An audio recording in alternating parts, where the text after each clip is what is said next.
primarily on the laws, and we work behind the scenes trying to make changes, to educate.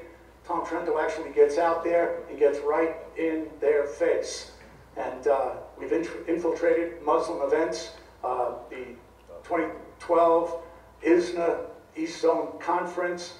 We've been down into the Palestinian fundraiser that they had in Fort Lauderdale, and countless other events. Tom Trento goes in there with his video crew, J. Mark Campbell, his son Mike, and these videos are available online, and I'm sure that many of you have seen them. Tom is one of the 19 co-authors of Sharia, the Threat to America. He is considered one of this country's top national security experts. I'm proud to call him a friend. I look to him for advice and counsel. So without much any further ado, I'd like to bring Tom Trento up wherever the heck you are. I can't find you. There he is. Okay. So I call my friend Tom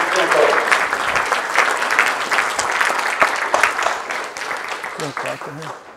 And I'm going to get you a presentation booted up here. We don't need that yet, no. Okay. Well, I'll call you. Yeah, you can shut it off now. You want this off? Yeah. When you want it, just hit right there.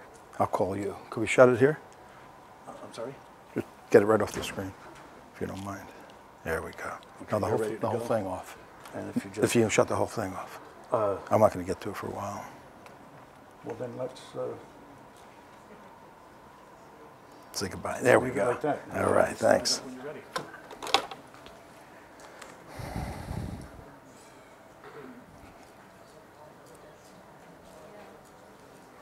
Start.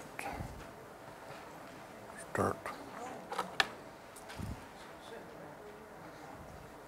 That bunch. Start.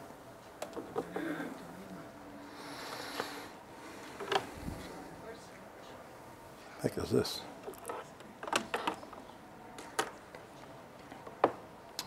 Thank you, Roger, for your good work, your hospitality, and for the opportunity tonight to be here. I'm here with a heavy heart on this 90-day analysis on today, April 20th, 2013. You see, little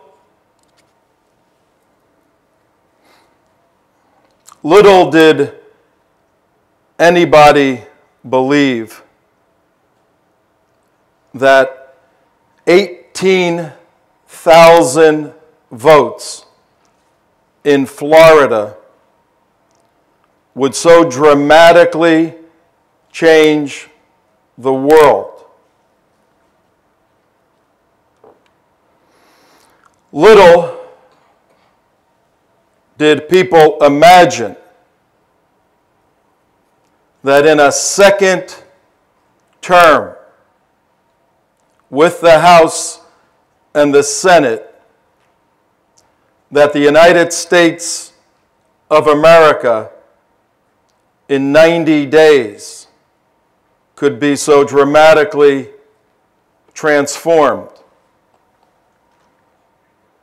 Even with the 2 recounts and all the protesting and marching in the streets of Miami and Jacksonville and Tampa,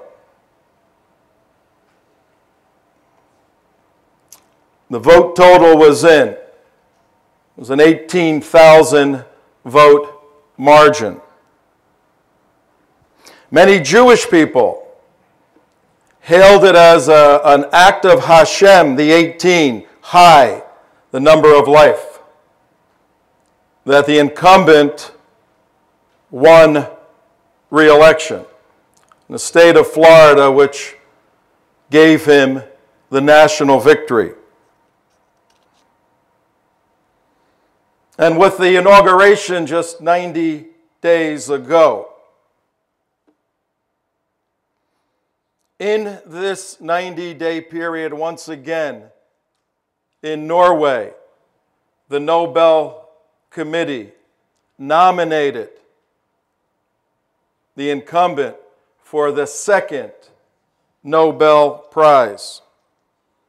This time, the nomination for the prize was based upon the release of Omar Abdul Rahman, the blind sheikh,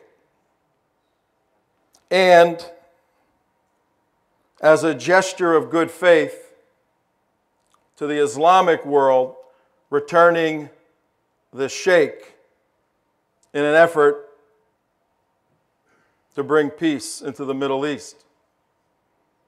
The Nobel Committee nominated the winning candidate for the second Nobel Prize because in addition to freeing the blind sheikh, the president declared Israel as a belligerent ally, a new term of art to identify a friend who is a troublemaker. And the committee in Norway fell over themselves just 2 weeks ago, nominating him for a second Nobel Prize. In the past 90 days, Hillary retired. Senator John Kerry is now the Secretary of State. He held a summit in Cairo, Egypt, in an effort to launch what he is describing as an Arab summer, taking the cacophony and chaotic activity of the past couple of years in the Arab Spring, and with the United States' assistance, bringing about an Arab summer. Eric Holder left as Attorney General and went to become the Secretary of Defense. In Eric Holder's position as the AG, Gloria Allred gladly accepted the position. Miss Allred, in the first few days of her nomination or Senate approval, declared that the First Amendment needs a global contextualization, that the First Amendment for 236 years has worked very well in an all-white, all-male dominated country that had essentially been separated from the multicultural elements of 193 other countries, and that in an effort to maintain sensitivity and good international relations, that this First Amendment, 236 years proven in America, just needs to be contextualized on a global scale and interpreted in light of other concerns by 1/4 of the globe. From there, the administration and the new Attorney General felt that the Second Amendment also needed a fresh look. You see, on November 7, 2012, gun sales and ammo sales went to record heights. And in an effort to stymie or slow down the fear brought about in America by all these people buying guns and ammo, the administration said we need to take a new look at that Second Amendment to determine truly whether or not that right is an individual right versus a collective right of an organized, federally approved militia. So that amendment is being relooked at on this 20th day of April 2013.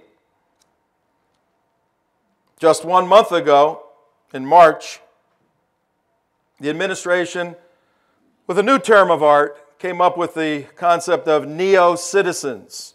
Neo, N-E-O-citizens. And the 15 million illegal aliens are now being considered for neo-citizen status. And that status brings full rights of citizenship and all the benefits, entitlements that go with it, except there's a 2-year probation period to earn the right to vote. If you keep your nose clean for 2 years as a neo-citizen, you will automatically receive the right to vote. And it flew through the House and the Senate. And 1 week ago, Iran successfully tested an underground atomic bomb. At a press conference,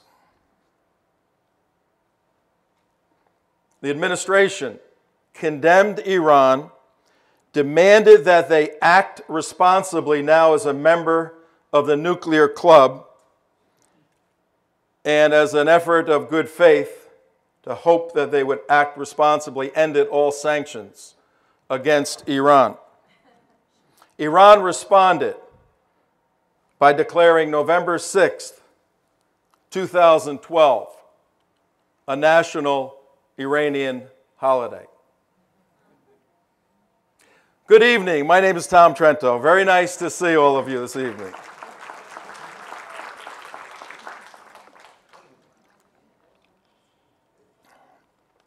In 29 days, we'll know whether that 90-day analysis from Inauguration Day, January 20th to April 20th, 2013, in 29 days, 29 days, the direction of Western civilization will be determined by the people in this good state. About 11 million people are going to vote in Florida. We have 3 million people who call themselves Christians, serious Christians. They read the Bible, they believe in Jesus, they go to church, but they don't vote. They're either unregistered or registered and do not vote. And you know what? If you're unregistered, ladies and gentlemen, and you, those of you watching at home, in the state of Florida, it's too late. You had to be registered by today. It's too late. If you're not registered, you better be on your knees asking forgiveness. Because as I understand a Jeffersonian republic, where the morality of the many is entrusted to the individual, don't miss what I just said. When you have a republic where the governance is determined by the people, read the Constitution and the Declaration, the definite article, people, us, citizens of the United States. We determine the governance of this great country. That means, philosophically and practically, we are entrusted with a moral vote. We could be immoral in our vote and develop a society that's destructive. Or we can be, as we have been for over 250 years, basically a Judeo-Christian moral country, voting morally and building a constructive republic. But if more people vote who have a destructive concept of what it means to be civilized, if more people vote that way in this state, this civilization that we know as the West is going to take such a hard left turn, a turn from which there may be no return for at least one generation. And all of this happens in 28 days.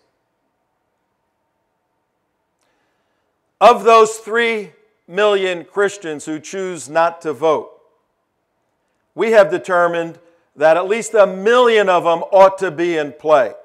And for the past 2 years, many people in this state have been working, and probably many in this room, on the phones, making phone calls, pleading, speaking, praying.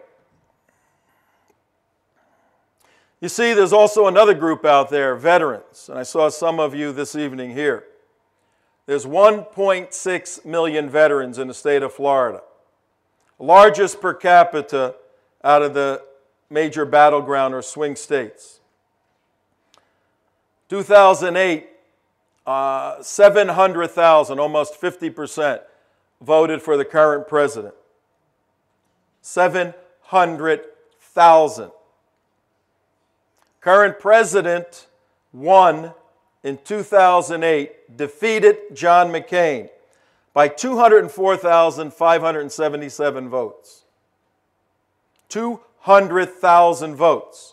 We have 3 million Christians, at least 1 million who are in play. We have 1.6 million veterans. We have over 2 million people that ought to have the common sense to vote for principles that have maintained the integrity and constructive nature of this country. What will those good folks do 28 days from today?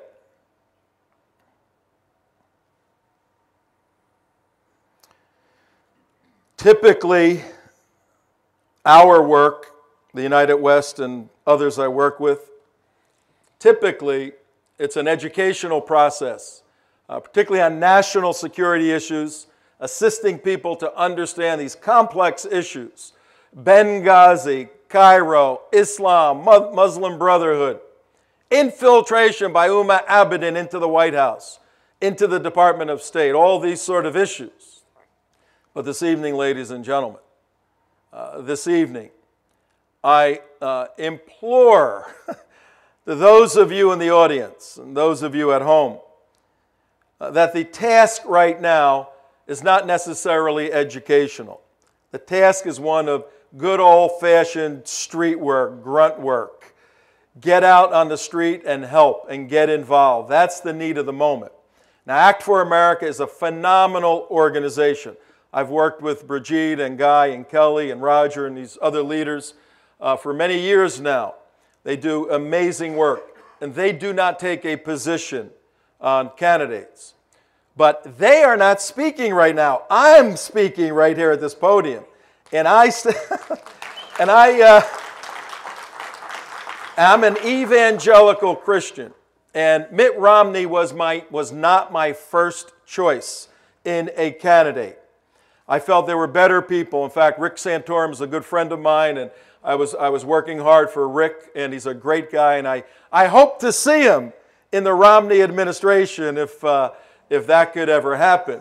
But right now, ladies and gentlemen, this administration, particularly from a national security perspective, has taken, in 3 short years, has taken what was once considered a superpower, and by design,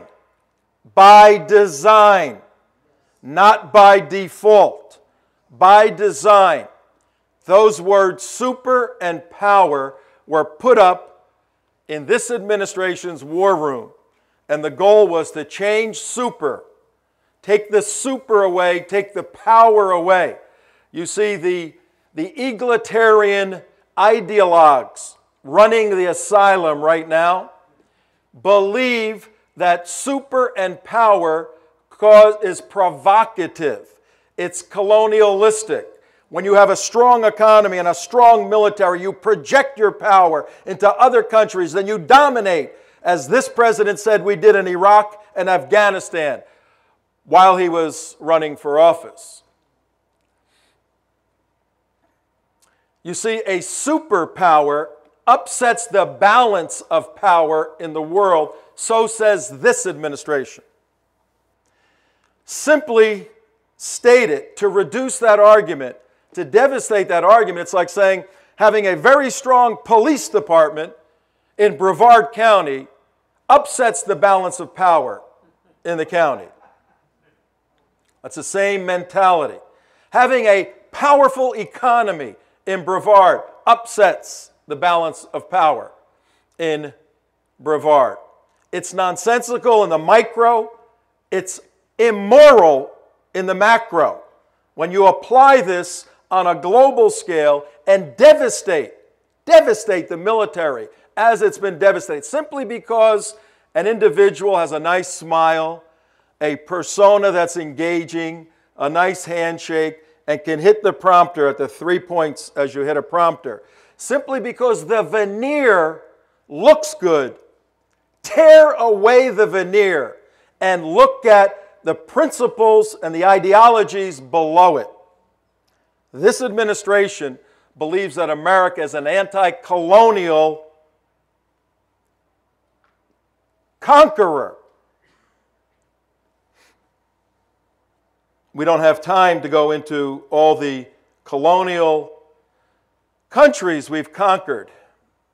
We've conquered Iraq and left 6,000 dead. Still have people there.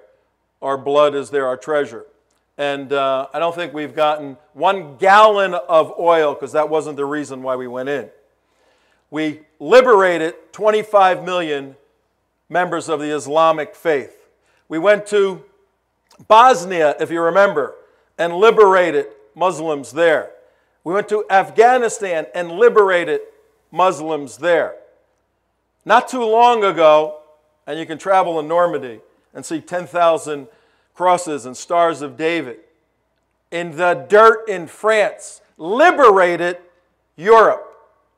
This country is a liberating, not dominating country. We need to dominate a bit more, in my opinion. That's what needs to happen. This administration, in 28 days, will take this country in such a hard left turn.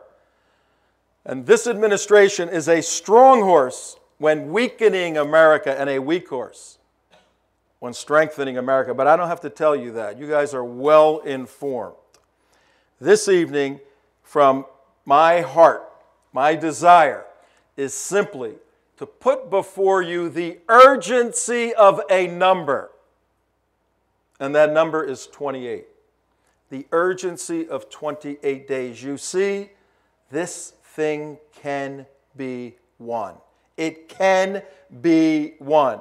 It can be won based upon the commitment, the capability, the dedication, and the hard work of you folks in this room and in rooms all over this great state. It's coming down to this great state. And once again, we will determine who the winner will be. And we can indeed win. But it's going to take a lot of work, a lot of hard work. And if you are like me on October 3rd, around 11 o'clock at night, I said, oh my God, that is a chief executive officer taking to school a chief ideological officer. The present president was schooled. I do a 3-hour briefing, intelligence briefing, on how he was raised, how he thinks, what his beliefs are, who his friends are.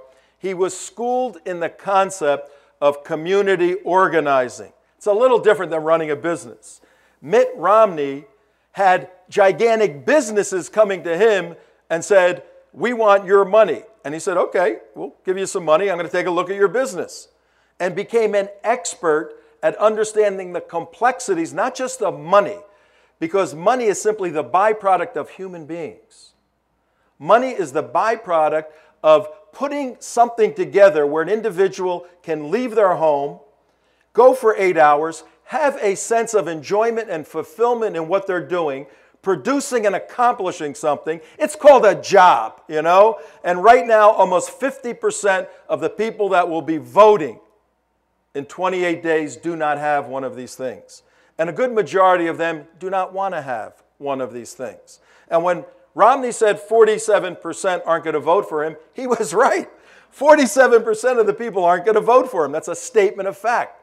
What was the big deal about that? But on October 3rd, you saw an individual who understands the complexities of how business works and how human beings can be brought to a point of being entrepreneurs, being producers, and being rewarded for that. And when you build something, and many of you have built businesses, you want to hire people, and it looks so good and feels so good when you bring somebody in who has a family and you're writing a paycheck for them. And they can go out and buy a new car because of the product you're producing and bringing to somebody. This is completely different than the ideological perspective of the current administration. 28 days, ladies and gentlemen. Two worlds are in the balance. And you folks at home, you hold in your hands the key to what kind of world you'll live in, your children and your grandchildren. Big stakes. What I'd like to do right now is open it up for some questions. You can ask me anything you want under the sun. If I have an answer, I'll give it to you, and if I don't, I'll find it at some point. But I want to do that, and then I'll have some concluding remarks. But I felt that at this stage of the game, instead of me telling you a lot of stuff you already know and saying it a little differently, I'd like to listen to you, listen to your concerns, answer your questions. Then I'll put all of that in a little package, deliver it, and then we're out of here and we're marching to victory. Yes, questions? Yes? Okay, I have a question. What is Plan B? Because even if Obama is defeated, come December, there are a lot of things, treaties going before the UN, that all he needs is Harry Reid to stamp the approval, and he has pretty much given away our sovereignty. What is Plan B to stop him as a lame duck president? 50, that's another number. The 28 is the number of days to the election. The next bad number is 57. I'm entitling it 57 days of hell, okay? Between the election and the inauguration is 57 days. The incumbent right now could unleash so much devastation that it is unthinkable. And it is not unreasonable for there to be, all the presidents have done it, released people from prisons. Usually it's friends that are white-collar criminals, not terrorists. We feel, and our book is back there, Sharia, the Threat to America. You can see the other 18 authors like Jim Woolsey, former head of the CIA, Jerry Boykin, Frank Gaffney, Andy McCarthy. Many of us believe, Andy McCarthy in particular, who put the blind sheikh in jail. If you don't remember who the blind sheikh is, do you remember the 1993 February World Trade Center bombing, number 1? The blind sheikh bombed the World Trade Center. He was in the Brooklyn Mosque. He was the spiritual leader behind the cell that blew it up, and also the people that killed the Jewish Rabbi Meir Kahane. And he was captured, the blind sheikh. He's blind, and he's a sheikh, which means you've memorized the Quran, and you're a super duper Islamic scholar, spiritual man.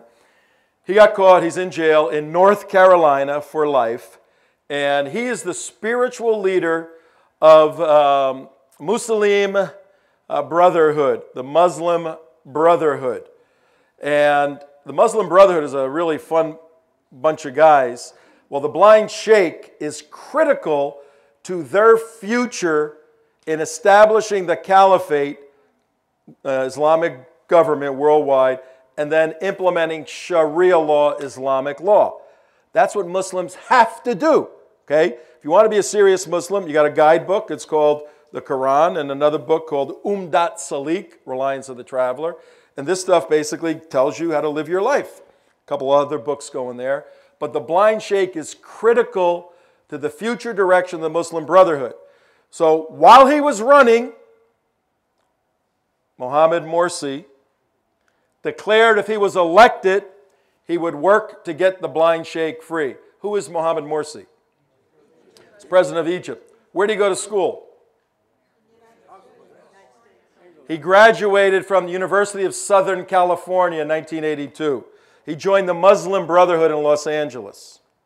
The current president of Egypt, who is dedicated to the takeover of the United States of America, became a Muslim brother at the University of Southern California in Los Angeles. 2 of his kids were born here. When he got elected, he said, I indeed will bring the blind sheikh back.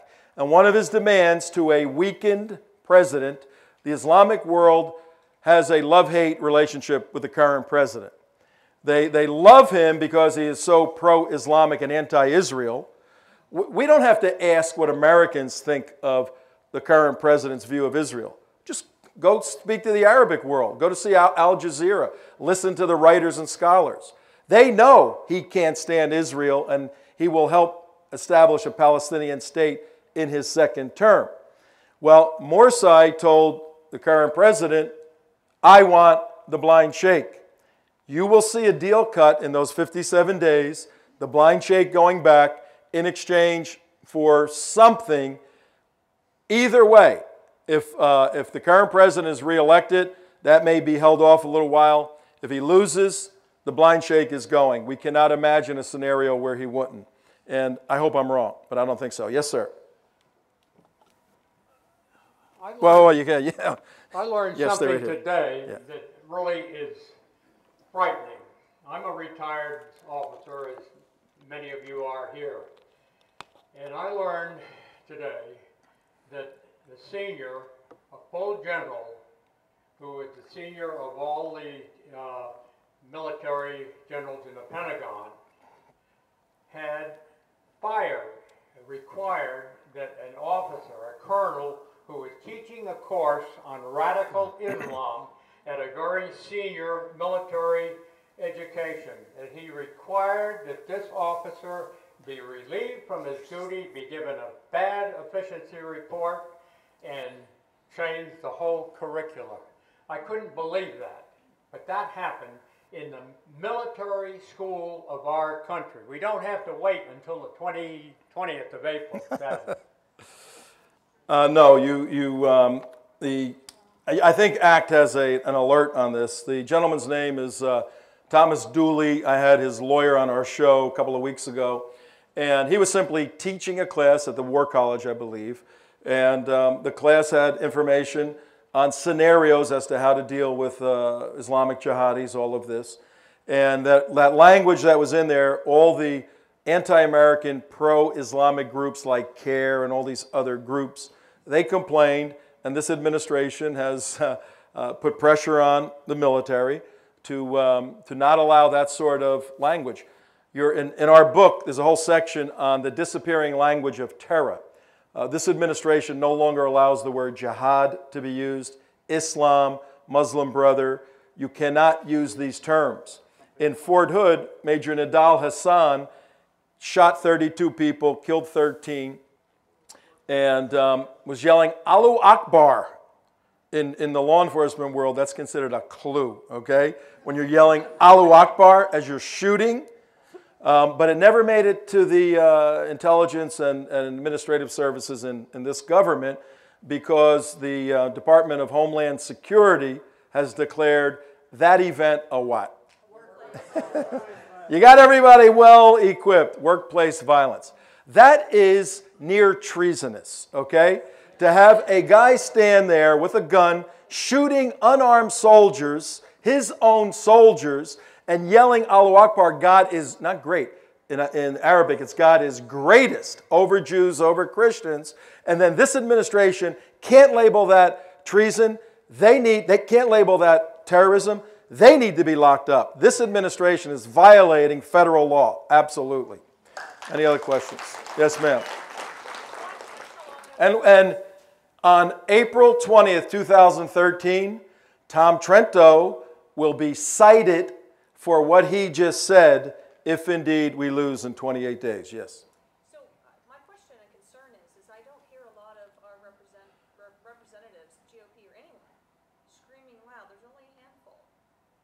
Louis Gohmert that are concerned about who we have in office. So can you talk about Yeah, the question is, how come we don't hear elected officials yelling jihad? The jihad is at loose in America. How come we don't hear that? what can we do? They're frightened. Well, what can we do to?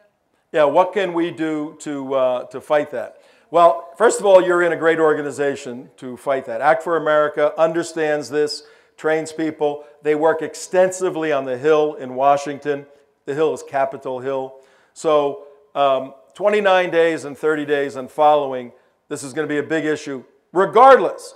Mitt Romney, and I am 100% for Mitt Romney as an evangelical Christian. His Mormon faith does not bother me. You know, the leaders have to follow the Constitution. We hold him accountable to the Constitution. Let him believe whatever the heck he wants to believe. We got to get behind him, Christians, Jews, everybody else, and support him. Were you with me? Is that true or what? Act for America will pick up, and we're going to we'll work, and we're going to do a lot of work on these issues. Roger? Yeah, I just want to point out, okay, that the subject of diminitude, okay, when they implement Sharia law, it's not permissible to say anything that's insulting or downgrading about Islam, Muhammad, or anything like that. So this army person, this military person that was removed from duty because he used the words Islamic radicalization, okay, is diminitude, and Sharia law is effectively implemented. It doesn't have to be a signed law that Obama puts into place or Congress. Oh, great point. Okay, that's what diminitude is living as a second-class citizen under Islam. All that's left is to pay the jizya, that's the tax, and we're going to do that through Obamacare because they're exempt from paying for Obamacare and they're not. So it's well, Roger, let me repeat what you're saying for everybody else. He's saying we have de facto the template of Sharia law in effect because of the dimitude, which is an Arabic concept of second-class citizen. So when you change the language for the sensitivities of Muslims, when you start calling into question whether or not a nitwit has the right to make a goofy movie about Muhammad, when serious people question whether or not the First Amendment allows that, it's exactly what Roger is saying. This concept of suppressing ourselves as free, strong, confident Americans to the sensitivities and sensibilities of people who kill themselves if they don't like you. What is that? That's dimitude de facto in practice. Let's do this. I love talking about these topics. Obviously, this is what I do. But I want to gear it more toward what we can do in the next 28 days as action steps. And I don't know what the meaning of this thing is, but it's starting to scare me. I mean, what is this thing? Do we all have to run out of here or what?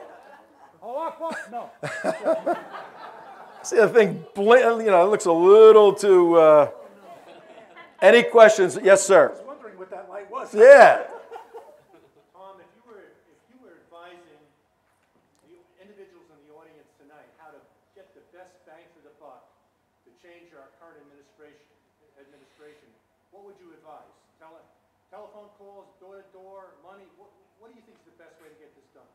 Yeah, the question is, what is the best at this point, where a campaign shifts from all the educational material to GOTV. What does that mean, GOTV?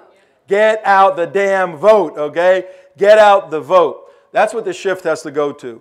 And right now there are 18 offices in the state by Florida Family Policy, headed up by John Stemberger, which is part of Focus on the Family, basically. And they have call centers. They have 9 or 10 of them all over the state. They need warm bodies there. The call centers are calling people, identifying who voters are. A lot of them need rides, setting up the logistics, the transportation, walking neighborhoods. It's grunt work, folks. It's blood, sweat, and tears. But you know what? When you go to bed on the 6th, you want to lay your head down and say, I left it all on the field. I did it all. So I would get in touch with, you can get in touch with us or Roger. We can put you in touch as individuals, not as an organization. The organization doesn't do this, individuals do. We'll put you in touch with the key offices, or you can go right to the campaign. Yes, sir, you two, right there. You first and then the gentleman, yeah. Oh, okay. Well, it just so happens that I brought a All right. and I was intending just to see a few people here that I know because I didn't think that you were going to... Come on up here and speak from the mic. Now you've done it. Yeah. No, hey, I've been doing this a long time. Nobody gets the mic out of my hand, okay? Nobody gets the mic. No, you're not touching the mic. Oh, Go ahead. okay. Don't touch the mic. Go ahead. I used to have a radio program, Okay. and so I left the mic. Well- But okay, here's the thing. I did bring a clipboard for people to sign up for Saturday, door to door. Okay, Roger. And we really need warm bodies doing this. And We're meeting on US 1 on Parkway and US 1 at 9:30 in the morning on Saturday. And I'd really like to fill up this sheet. So I'm going to start the clipboard around. Some of you have already signed it perhaps, but just put your name and email address down and I'll send you a reminder email, okay? So I'll start. Way to go. And then Oh, wait, there's more. Okay. well, I also want to say, how many of you like Glenn Beck? Maybe as much as this guy. Well, I do too, and Glenn Beck is coming to Florida on the for the Free Pack because I'm connected with Freedom Works. Okay. Oh, good. And Good group. On October the 19th, volunteers can get in free, but otherwise it will cost about $29 to get into this. But what we're going to do is the featured speaker is Glenn Beck, and we're going to have all of the people running in the state of Florida: Connie Mack, Alan West, Adam Hasner, and many others. I didn't write everybody down. If you're interested in volunteering, or if you want me to send you the email about the details of this, when it starts and the whole thing, it's called Free Pack. It is in Kissimmee, and I would love for a lot of you to go. However, if you do go, we expect you, as a volunteer that is, we expect you to do some work, and this is the week to do it. Every night this week, I'm going to different groups, and I'm going to get as many people as I can to sign up for some of these things. But we really, really do need all of you. If it's only just talking to your neighbors, your friends, the people at church. I've got to say, too, that I do have a current events class. I brought this little booklet in this morning that I picked up in Rogers' restroom. 30 seconds. Okay, 30 seconds. It's called, whoops, Obama and Islam. Okay. And the point is, this morning I brought it up in my little current events class, and a few of the Democrats that are in the class told me that he's not a Muslim.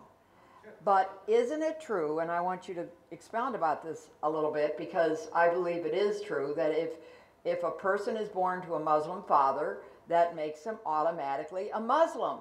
And even when he was interviewed by Tom Brokaw that time, and he said, well, I'd like to expound on my Muslim faith. And All right, I can pick it up from here. I'll pick it up from here. Thank you. Give her a hand. Great job.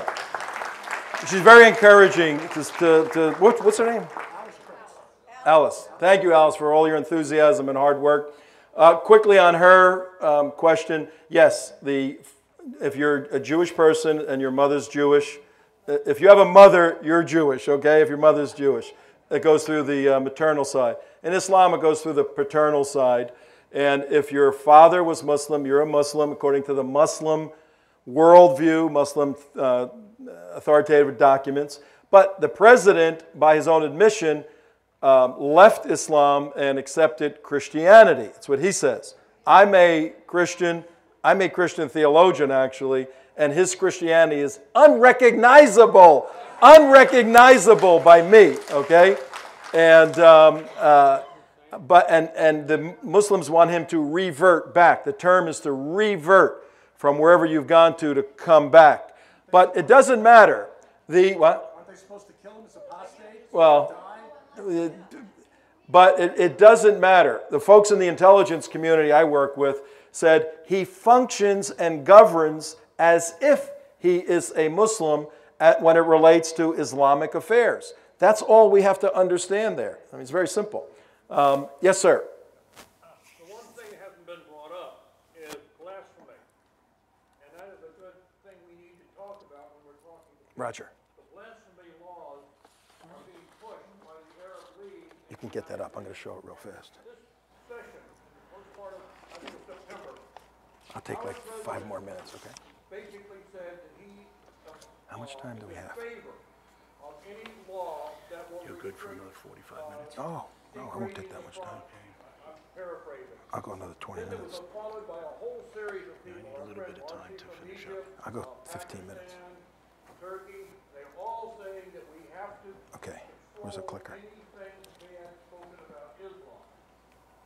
The year before, in October of 1911, or 2011, Hillary Clinton approved the, and I didn't write it down, the United Nations Good. Human Rights Group passed a resolution 16, 18. Bad. Leave alone, very intelligent. Yeah. started the ball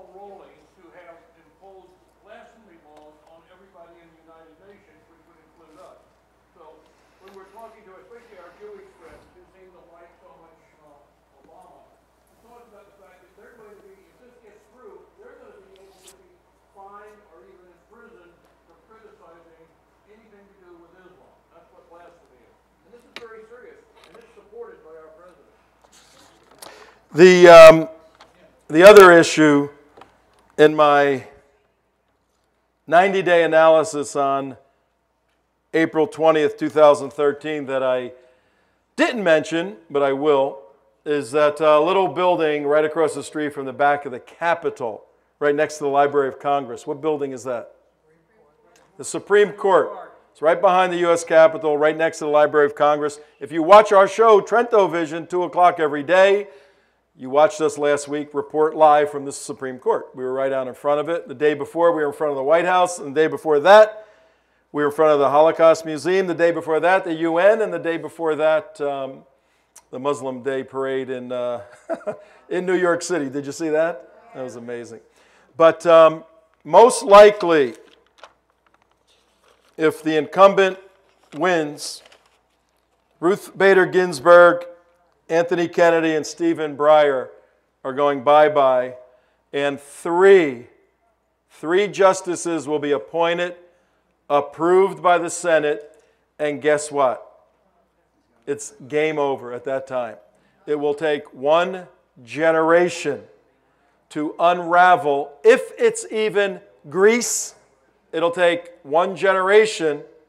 If it's even Spain, it'll take one generation to erase the damage done by a 7-2, 6-3 leftist majority Supreme Court. It's over. Tom, would you please comment on how important it is that we elect Republican legislators as well? Because if, God forbid, he doesn't get a second term, we're going to need to have some opposition in the House and the Senate.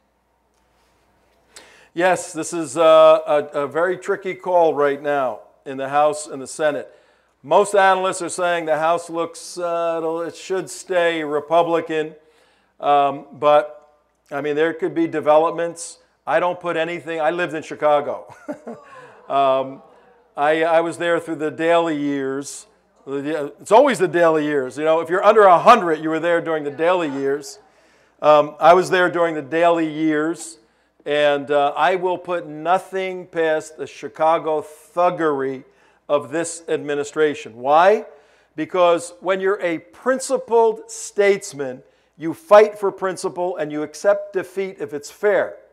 When you are an ideologue, you have the necessity to validate yourself and everything you've studied at all the Ivy League schools all these years, which the real world doesn't believe, but in your elitist view, you think it's real. You've got to validate it.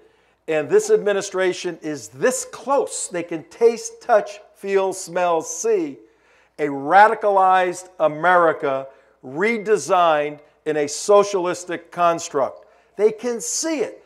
And they present themselves as the champion of people. They can't stand black people. They can't stand weak people. They are elitist. They see these people as flyovers.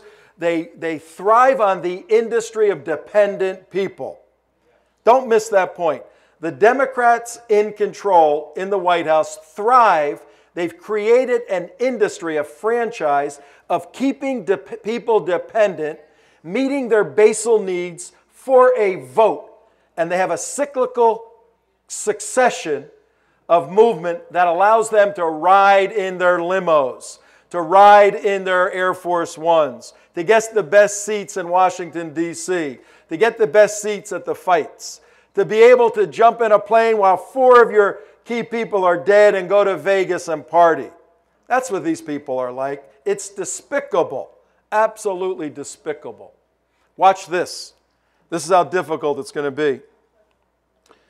The Electoral College, crazy system, but it's our system.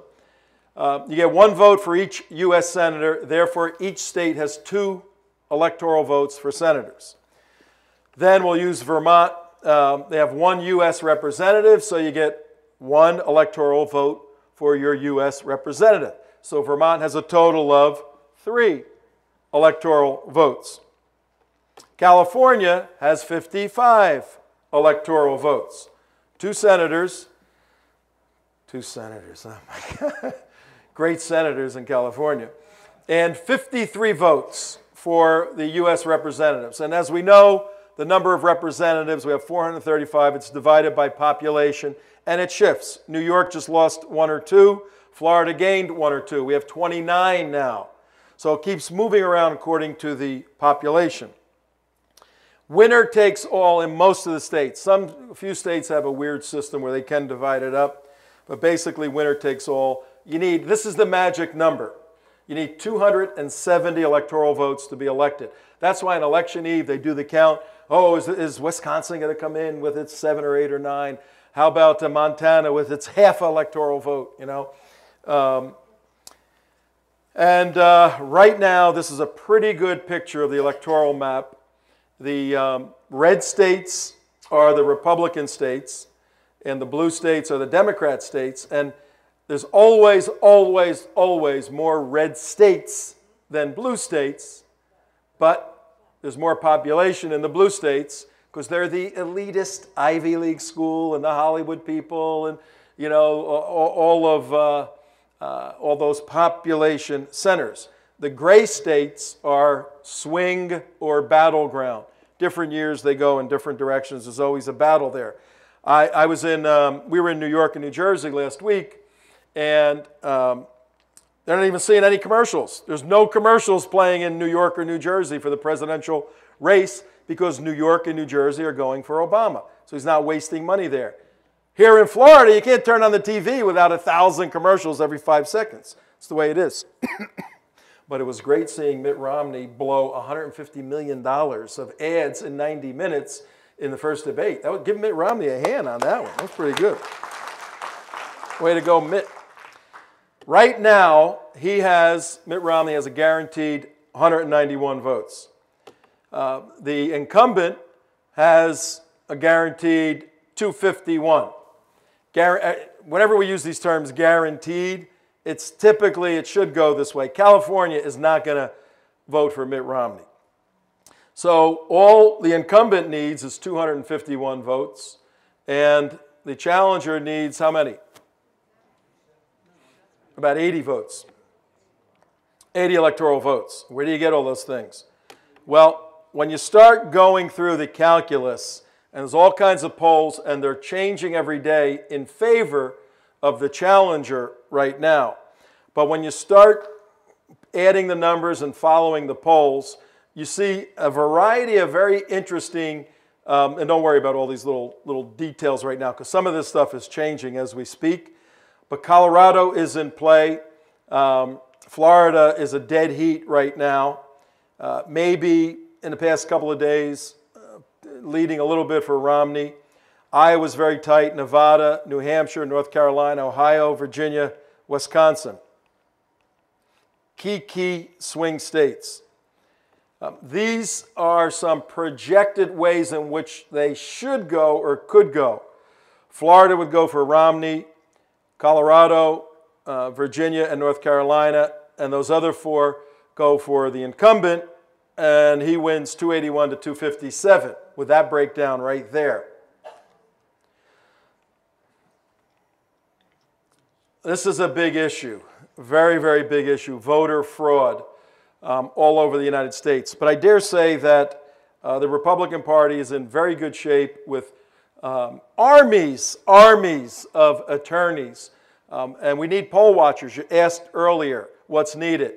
Become a poll watcher. Go. Training is Thursday night at 6 o'clock.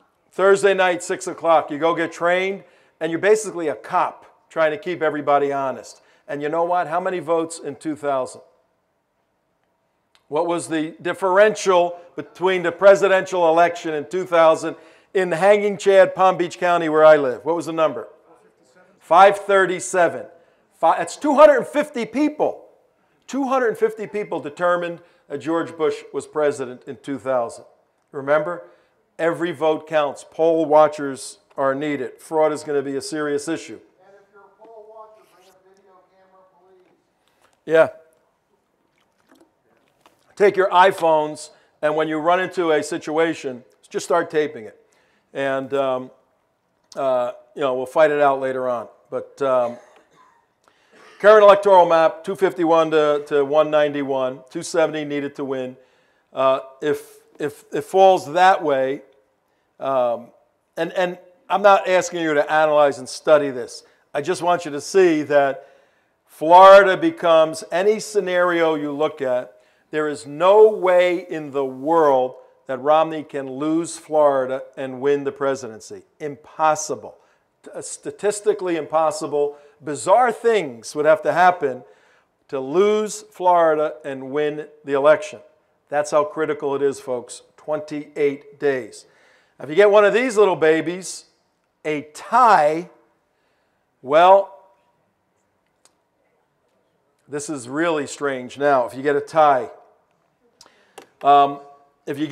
it goes to the House to elect the president and the Senate to elect the vice president. And we guarantee you that if it's a tie, you will see rioting in the streets like you have never seen. The left will not walk away quietly. The chaos and destruction that will occur all over the place, the lawsuits that will be flying around, the horror that will, pray that it's not a tie, pray it's not close, okay? If it's close, there's going to be serious social upheaval. How do we know? Because people are in place already to do that. The new Black Panther Party is in place to do just that. They're working with the Nation of Islam, Farrakhan's Nation of Islam, who is working. These folks all have, there are Hezbollah and Hamas cells all over the United States. And many of the people in those cells are members of these various organizations. They may or may not be known by these organizations. But the task of creating social chaos will fall onto them because it's a tactic. It's a Saul Alinsky tactic. It's a union tactic that's used to move public opinion, to move judges, to move courts. If there's a tie, you're going to see a mess in the United States. Yes, Roger. Yeah, do you have any scenarios in here where it's not close and Romney wins by a landslide? Yeah. I'm not seeing that. All I'm seeing is a tie. Obama wins. Landslide. Landslide on our side so far. No, I mean, a week ago we were down 10 points, 9 points, all these crazy numbers, which probably were real. I don't buy into all the polls, but there's a lot of polls are starting to track nicely now. 28 days. When I started and laid out the frightening scenario 3 months after the inauguration, I wasn't playing games. I mean, that's what the world's going to look like. And these 28 days are so critical because it's so tight. If we had a lot of room to breathe, we'd be drinking wine now and, hanging out and just talking. We have no time to do anything but work. Critically important to work. If he does well, pray for Paul Ryan. Joe Biden is an excellent communicator. As much as he's a bumbling guy, it doesn't matter. He uses that to his advantage. His people love him. He's charming. He's smart. He's slick. He's a senator. He's been in a zillion debates. Ryan is a new guy. He's tough. He's been in the House. He's smart. Pray supernaturally that Paul Ryan kicks his ass. How about that? That's what we need. As clear as it was last week. That's what we want. And then the next two debates. There's your margin, Roger. If our guys can pull off, good decisions, they don't even need knockouts, good decisions, it's going to be a 4 or 5 point win in Florida. And that's a lot, 4 or 5 points in Florida. If we can get the Christians out to vote and the Jewish community, I do a lot of work in the Jewish community, we're telling them, stop writing the checks to Obama. They're funding that thing. Stop. He hates Israel. They're slowing down. They're peeling off. It's not 78% anymore. It's 65% now. So we need to drop that even more, even more, even more. And the key, if you have Jewish friends, say, are you a Democrat or a Zionist first? Ask them that. And if they say they're a Zionist, say, you got to vote for Romney. You can't vote for Obama if you're a Zionist. You can't. Yes. Sir. Yes.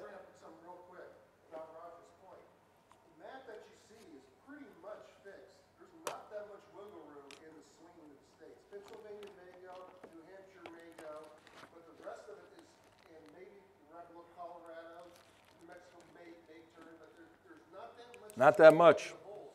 And what you're going to notice on election night is watch New Hampshire first. If New Hampshire goes to Romney, that's a very good sign. And if Pennsylvania happens to go, then that's going to be the deal breaker. But the rest of that map is pretty much set.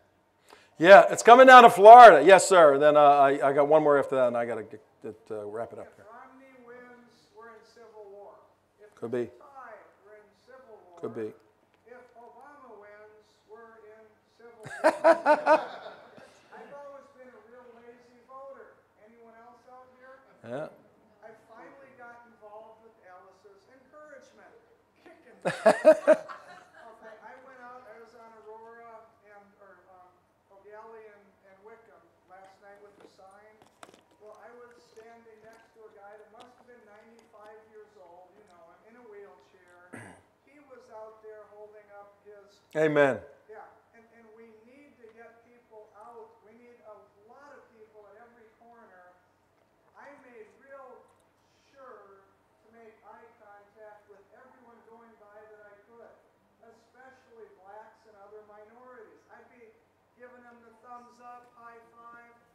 I bet over half of them at least were friendly and waved back, high five. We need to make sure people know the names of the people. Half of the voters aren't bright enough to know Republicans and Democrats. But if you value, a lot of my clients are in your age group. They don't much care about what happens to them.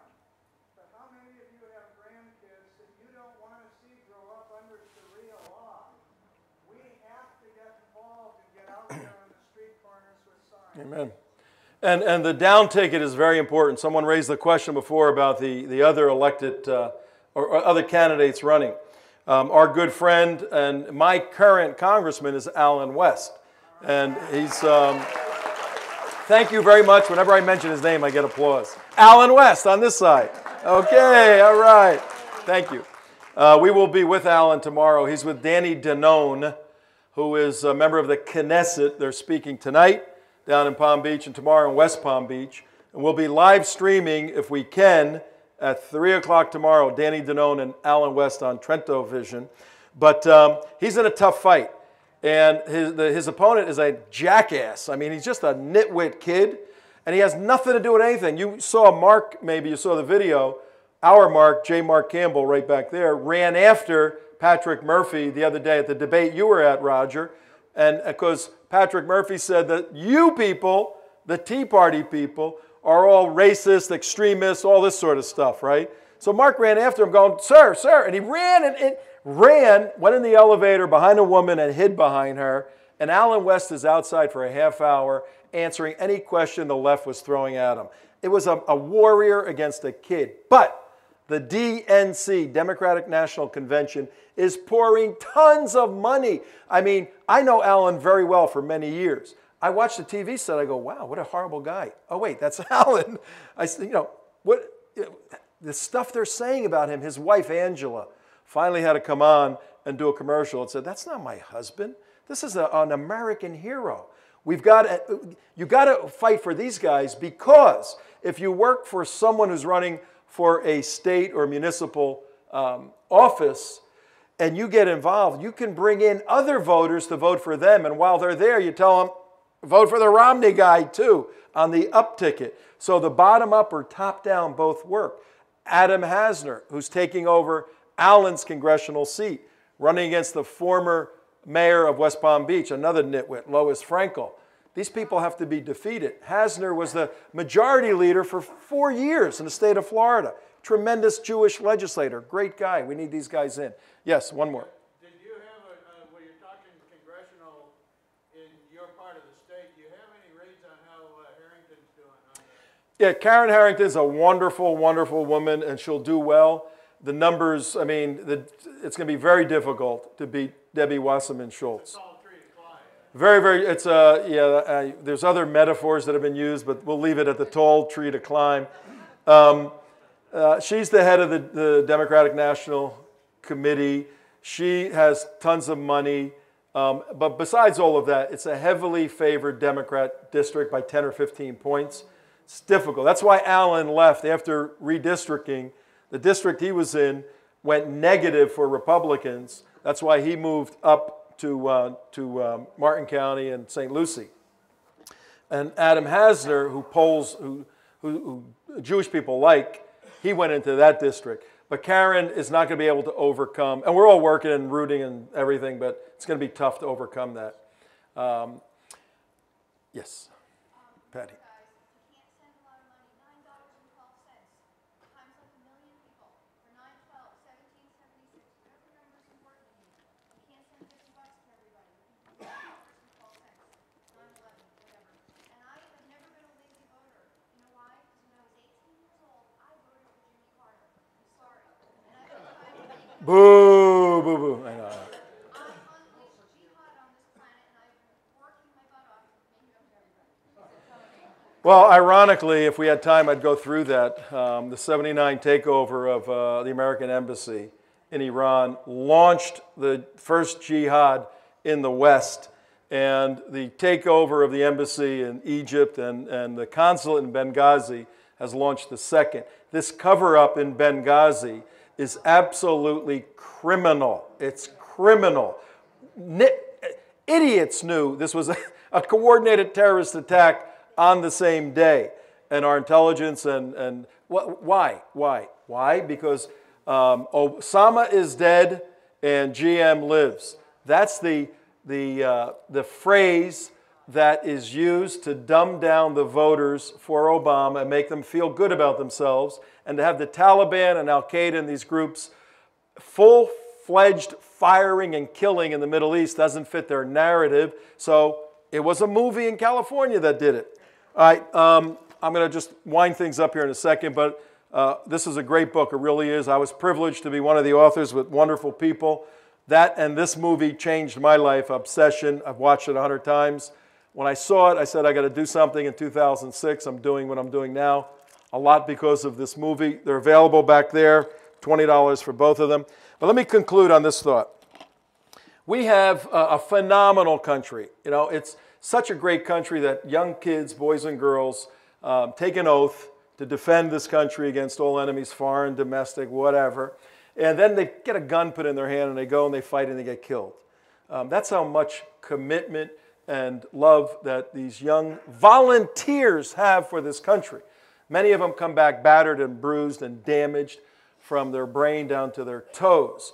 But you talk to all of them and they say, hey, I did it, I did the right thing, I'd do it again. Okay?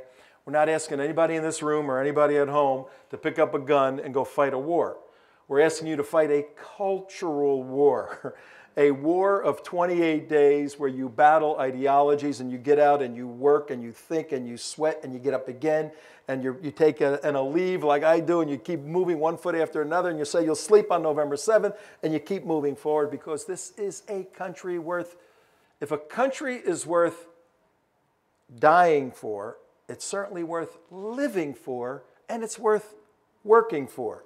When the other side has to take an individual who was formally impeached because he perjured himself before a grand jury and he disgraced the Oval Office, when they have to pull that guy out and point to him as the new symbol of this party, you know they are in bad shape and on the run. We can win. It's going to take a lot of hard work. May God strengthen, bless, and honor the work that each one of you do over the next 28 days. Let's go do it. All yours, Roger.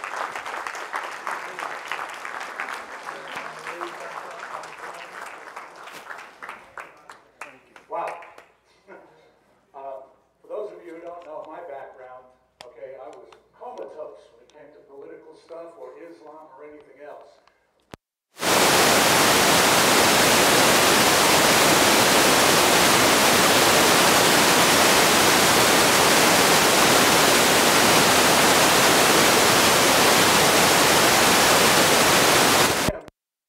Trento introduced the movie Sacrifice Survivors, which last month I showed because our speaker didn't show up. But it was Tom Trento that got me off the chair to start getting involved and to do what it is that I do. So I'm so grateful to have him here tonight, and I hope that you find him as motivating as I do. Yes? Yes, my name is Al Picano. I'm very impressed with what Tom had to say tonight. And before tonight, I didn't even know that Trento.tv, TomTrento.tv was even there. It's TrentoVision.tv. Yeah, just to get it straight though, so that you have it right. Well, my question is that I assume that tonight's talk will be on his website at some point. It's up right now. Tell them what we're doing. We're streaming this live. Well, but I'm talking Mike, pan the camera on him so he can be on TV. Yeah, this will be available on Tom's site, okay? Unfortunately, Act for America does not have a site, and your chapter leader is not knowledgeable enough to put all of this up in one shot. So that's not happening. Yeah, it'll be up immediately after, as soon as... That's J. Mark Campbell back there, and this is Mike Trento up here, okay? And that's Tom's videographer team. But as you can see, Tom Trento is really in their face. The discussion tonight was primarily on the upcoming election, but the upcoming election ties right into what this chapter does, because if this election is lost, then Islam really gains a strong foothold here. I just want to make a quick... I want to share one thing because it does relate to the election. We're going to be voting for Posey. Those of you who are going to vote for Posey. I want to share this with you because I think it's important where we stand on specific issues, and that has to do with the Muslim Brotherhood. He had a town hall meeting on the phone last month, and I called in and I asked him about his position with regard to Michelle Bachman's letter regarding the investigation into the Muslim Brotherhood. And I was very disappointed in his answer because, quite frankly, he blew me off. And he told me that he had no intention in getting involved in it. He wasn't going to support anything regarding an investigation because, in his words, Eric Holder was there and nothing would be done until Eric Holder was gone. Well, it's time to take a stand now. There's nothing, if I can interrupt 1 second, Vista, there certainly isn't any... I'm sorry, I just wanted to support what you're saying. So if anybody in here has the urge, get on the phone and call his office. Tell them what you heard tonight. Because There is nothing that's going to be done if we don't do it. And if Bill Posey doesn't want to hear it, okay, then it's people like Vista and you and I that are going to get this done. 1 second. Mark, did you want to say something? Yeah, real quick. Tom has a radio show on 1470 WNN in Boca, okay? Now, you don't have to be able to get the signal all the way up here. If you have an iPhone, iHeartRadio, WNN, every day at 2 o'clock, or you can go on the internet at TrentoVision.tv and watch his show, and it'll be live streamed on the internet every day. So, and had you done that today, you would have seen one of Tom's very special guests. Fantastic. Oh wait, that was me. Okay, one more question here. What's that? Just before I came down here, I received an email from a friend of mine that I tried to get here tonight, and he decided not to do it. But he said, I want you to read this email. And it's why Japan does not allow Muslims in their country. And I sent it out to a lot of people. It is incredible. And yet, on the other hand, here we are in the midst of accepting their churches, whatever they call it. China doesn't allow them in either. And we're allowing it to happen. Japan doesn't allow it for a reason. Neither does China. You know, for what it's worth, and for those folks who are not in this meeting on a monthly basis, and you're not in this circle, okay, of meetings, you might be very involved in this, I don't know. But unless you're involved with the 912 group, with Barbara Nick, and Act for America, and the speakers that we invited, Trevor Loudon from New Zealand. Trevor travels through this country to keep Americans motivated in the fight against Islam on his own time, with mostly his own money. An individual from another country trying to come to us and tells us in every one of his speeches, and I've heard Trevor Loudon speak a number of times, Each time he says stay strong, it's America that is standing in the face of Islam and it's going to stop them. He's here trying to keep us pumped up.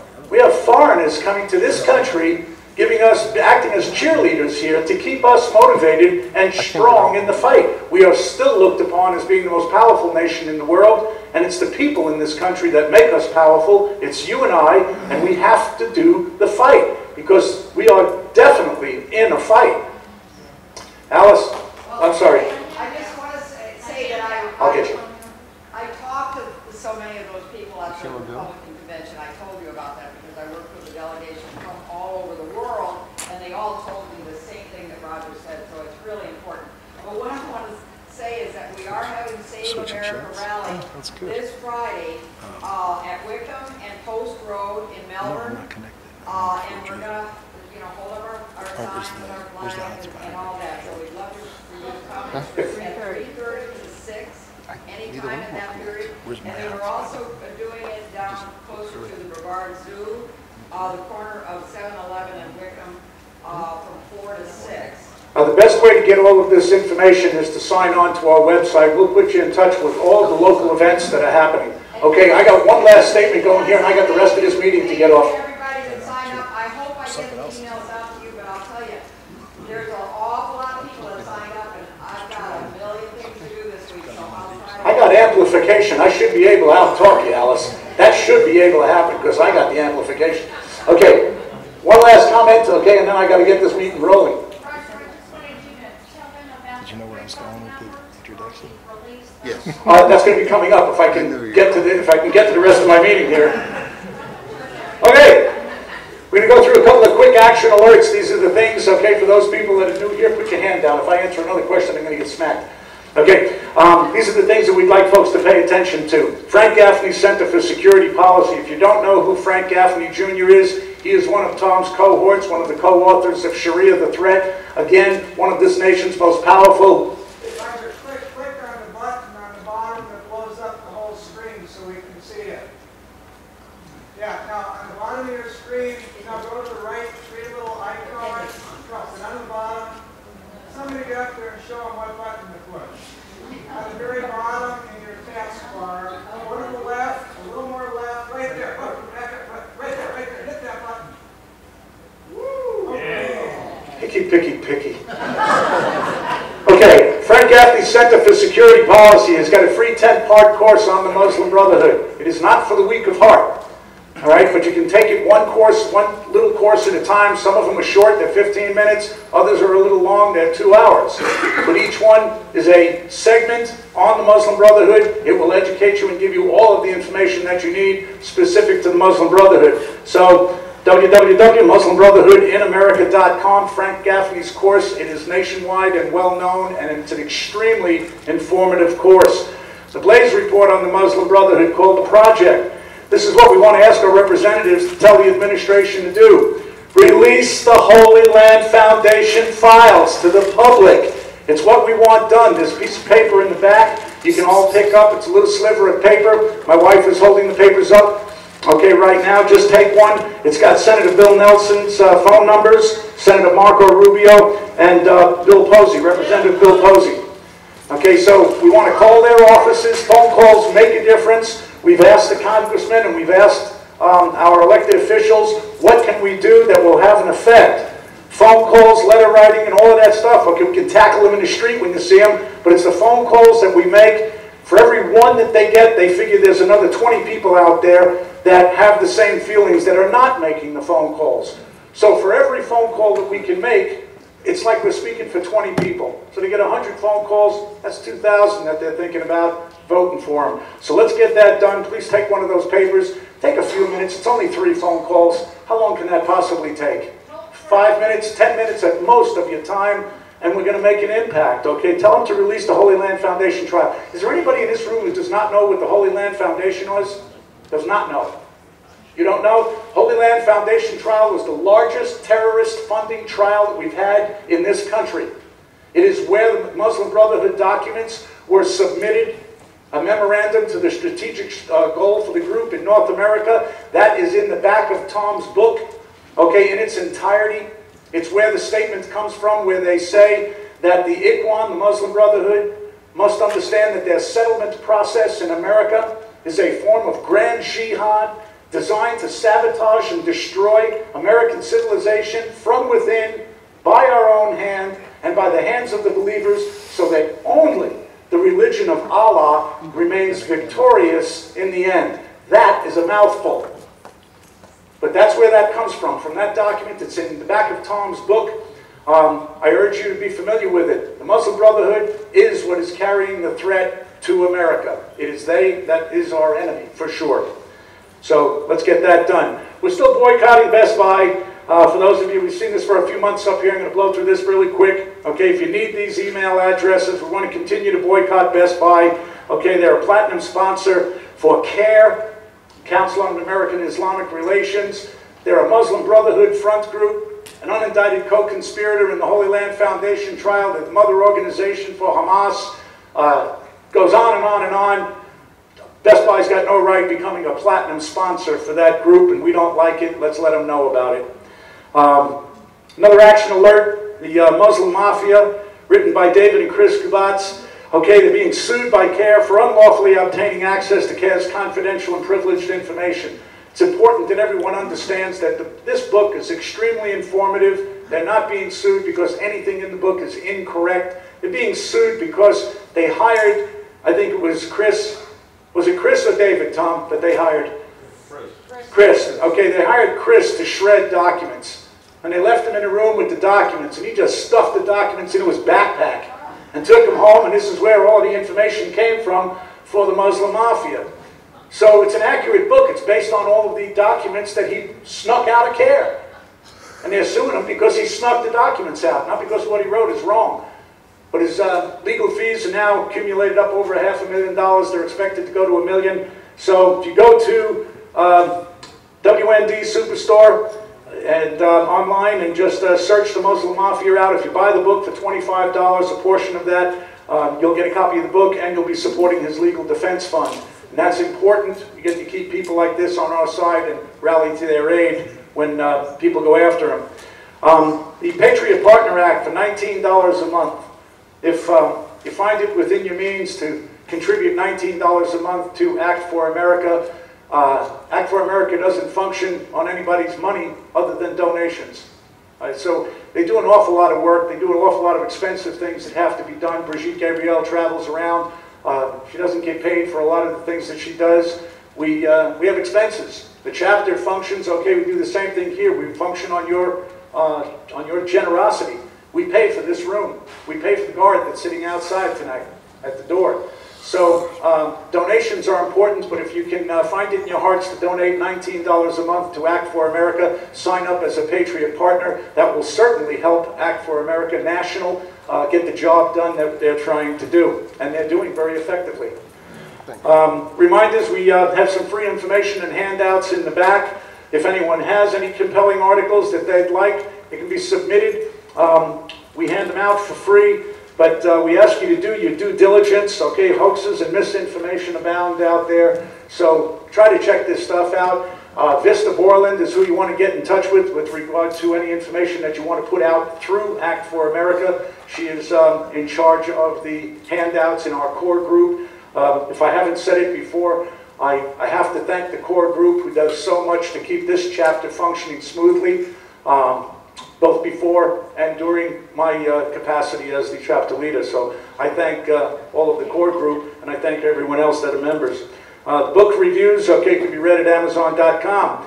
On the educational resources that we have on the resource table in the back, the Muslim Brotherhood in America, okay, there's a booklet back there for only $1. Sharia law for non-Muslims is $5. Sharia, the threat to America, we generally sell for $14 here, but you can get the book and Obsession for only $20 tonight, and Tom Trento will autograph it, which puts at least another value onto the book. Why I Left Jihad by Walid Shubat. Okay, Walid, if you don't know who he is, he's an ex-terrorist that swung over to our side and is now trying to educate and fight violent and radical jihad in Islam. So he's got an excellent book, Why He Left Jihad. I have to tell you, of all the books that I've read, the book that's in the back, Sharia, and I'm not saying this because Tom Trento's here, many of you have heard me say it. If you have that book and you read Sharia, the threat, the Team B2 report, that's basically all you're going to need to know. Everything else is just, added gravy on top. Okay, but that book will give it all to you. The list of words that he's talking about is on page 155. Okay, I live and breathe by that book. A lot of information comes out of there. That's 19 of this country's top national security experts. Can't stress that any more than that. The information in that book is a conglomeration of some great minds. Obsession, the DVD is normally $20 by itself, so you can get Sharia and Obsession for $20. One of the two, either the book or the video, are free. There's the book, okay, and tonight you're getting signed copies by Tom. All right. The Treason Among Us. Okay, for those in the finance community and are interested in this, Guido Valenti, as you may know, is my cousin, and that's not why I'm promoting this book here. The book is written, okay, he provides an awful lot of secrets about the Securities and Exchange Commission, and he educates the readers and the electorate to reinstate a functioning, democratic, and constitutional government, which is what we're talking about. So, if you're interested in how the financing in this country is being manipulated, Guido Valenti's book will probably inform you of that pretty effectively. And there's a number of people that have finished reading it inside the chapter here, and they've said it's a great book. I intend to have Guido come and speak sometime down the line, but not right away. Okay, what do I got left on here? Closing. Donations are muchly appreciated. I already mentioned that. This chapter functions on your generosity. We have business cards in the back. Please take a few for your friends. When you're leaving this evening, I ask you to just please take a look around your seats. And, if you've dropped any papers or anything, please pick it up. We want to leave this room as clean as when we found it so that they don't throw us out. That's important. We want to be able to come back next month. So pretty much that's it. Next month, okay, was it last week, Barbara? How you doing? Okay, Barbara's 9/12 meeting had Billy and Karen Vaughn as speakers. Billy and Karen Vaughn I've worked with when I functioned with the United West, and we've infiltrated Muslim events together. Their son, Aaron Carson Vaughn, was one of 30 SEAL Team 6 members that was shot down in Afghanistan in a Chinook helicopter. He was a SEAL Team 6 member and a great American, a wonderful father, a wonderful son. Karen and Billy Vaughn are intense speakers. Karen, there wasn't a dry eye in the house, including myself. So it is my hope, it still has to be confirmed. They have given me every indication that they are free. That could change, but I intend on having Karen and Billy Vaughn here as our speakers next month. Originally, I had intended on doing a recap for what this chapter has done throughout the year, but with the opportunity of having Karen and Billy Vaughn speak, although they just spoke at Barbara's meeting, certainly we have different people that attend different groups, and certainly I think they would be worth hearing. If you've not heard Karen and Billy Vaughn, you want to hear that. Get a mother's viewpoint as to her heroic son, and you'll also hear a father's viewpoint who's done an awful lot of looking into why his son had to die that day. And apparently there's an awful lot of reason why he did not have to die. Another reason why we want to win this election. So pretty much that's it. Oh, there's a picture of Barack waving goodbye to everyone. If we all get out to vote on November 6th, we'll be able to wave bye-bye back. Vista, did you have something in closing to say? Vista? We should put up their vote November 7th. Yeah. It's for Democrats. Excuse me, Vista? Did you? Oh, okay, I thought you were going to say to me. Ladies and gentlemen, last comment. I want to thank everyone for coming tonight. I really appreciate it. I'd like to thank Tom Trento for being our speaker tonight. And I didn't introduce Miss Deborah Ringhaver Lane. Deborah, do me a favor, please. Get up and wave. This is Deborah Ringhaver Lane down front, ladies and gentlemen, the president of the Abigail Adams Foundation, another very politically active. Deborah's incredible, brings an awful lot of leaders together throughout Florida and the east coast of America. And we thank her for that. Thank you. Yeah, go ahead and stop it and save it. Yeah, and I'll put up a thing in there. Tom Trento. Yeah. No, just the one on the right.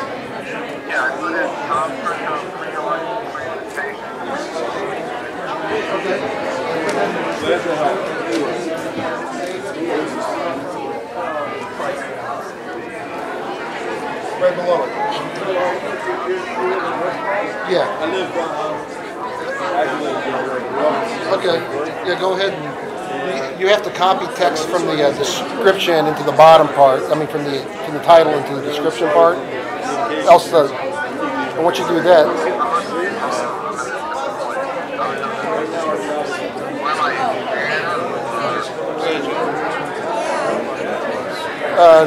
no, it should have just. Once you put the title in. Oh yeah.